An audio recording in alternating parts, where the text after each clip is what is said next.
Muy importante es, cuando hablamos de contrato de trabajo, es poder registrar este contrato de trabajo, ¿cierto? A través de la Dirección del Trabajo. Para ello ingresamos a midt.titrap.cl, ¿cierto?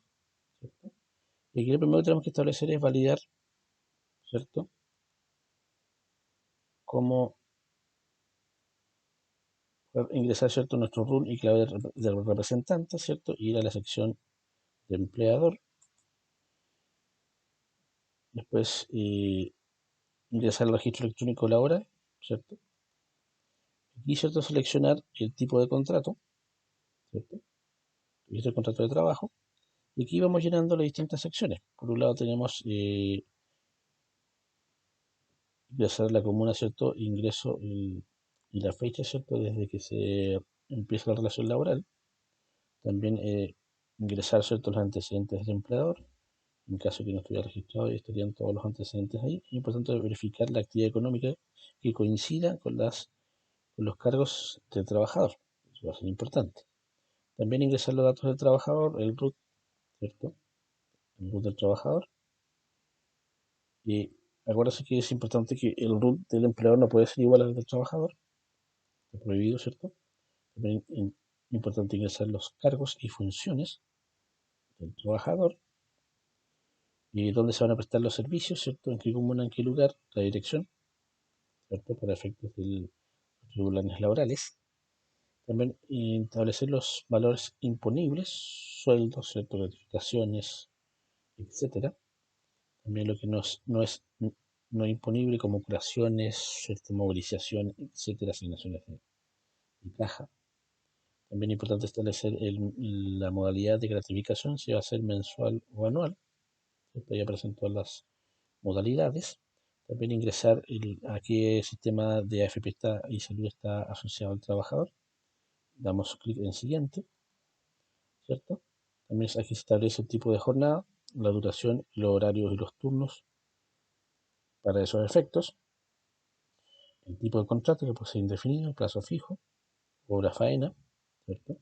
Y la fecha de inicio de las actividades laborales. También es importante establecer otras estipulaciones en el contrato, ¿cierto? Según corresponda, y finalmente le damos finalizar. Ahora es importante establecer dentro de este proceso el sistema de provisión social.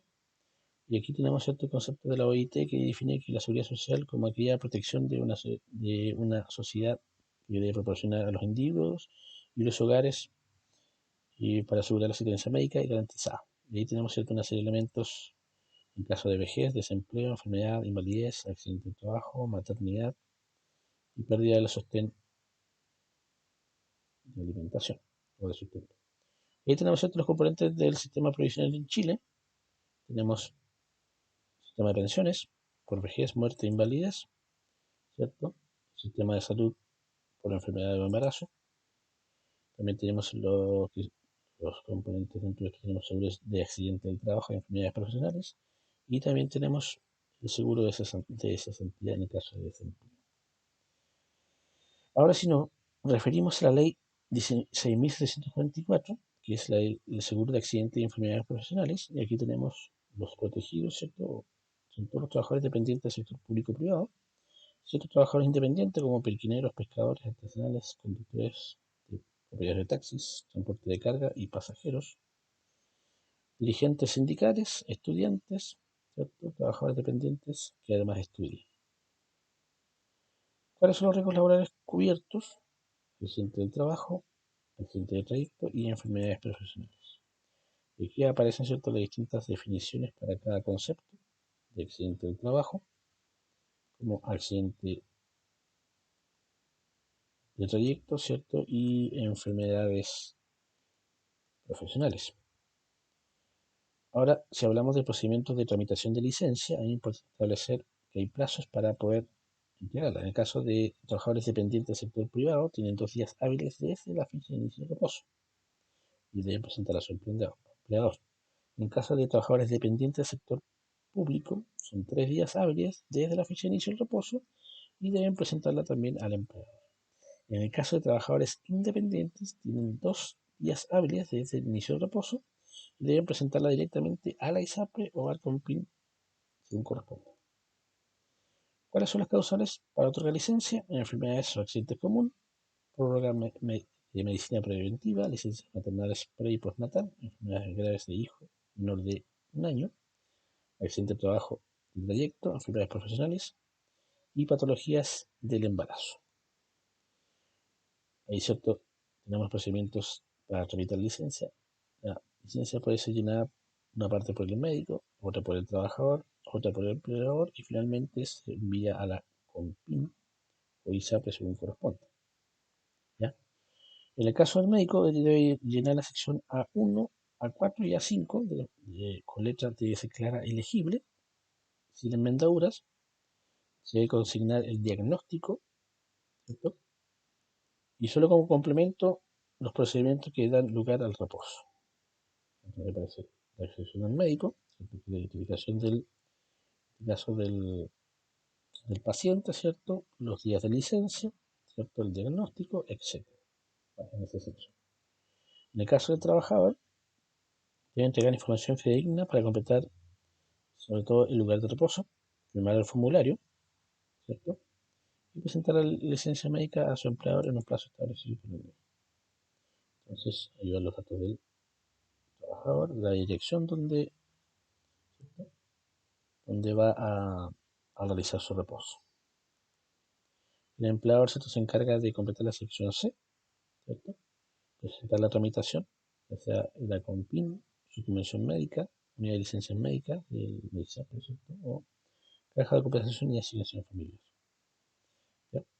Se llena la sección C, ahí debe registrar los últimos meses, los completos, excluir remuneraciones imponibles que sean ocasionales y debe ser firmada y timbrada por el representante legal. Entonces aquí están los datos de las remuneraciones y firma del... También es importante establecer algunos elementos como, ¿cierto?, la sección C. Es importante establecer elementos importantes en este proceso. Ahora, los documentos se deben adjuntar, ¿cierto?, contrato de trabajo, liquidaciones de sueldo, certificado de afiliación de AFP y las cotizaciones previsionales. Cuando hablamos de seguro de cesantía, ¿cierto?, que estamos hablando de un seguro en el caso de que las personas pierdan en su trabajo. Están excluidos menores de 18 años, jubilados, trabajadores sujetos a contratos de aprendizaje, funcionarios públicos y trabajadores independientes.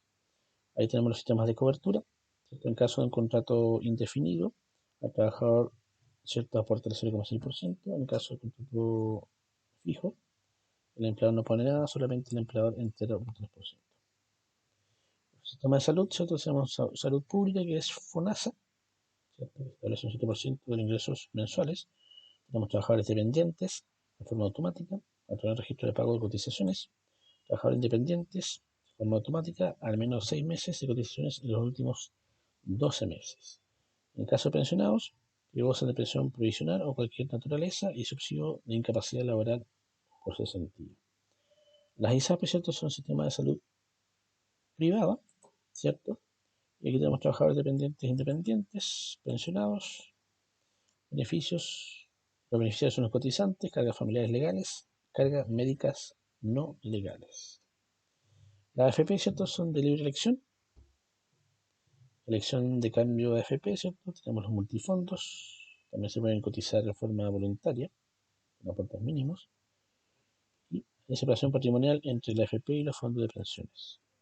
También tenemos fondos o multifondos que se pueden establecer según las necesidades de cada uno. Muchas gracias.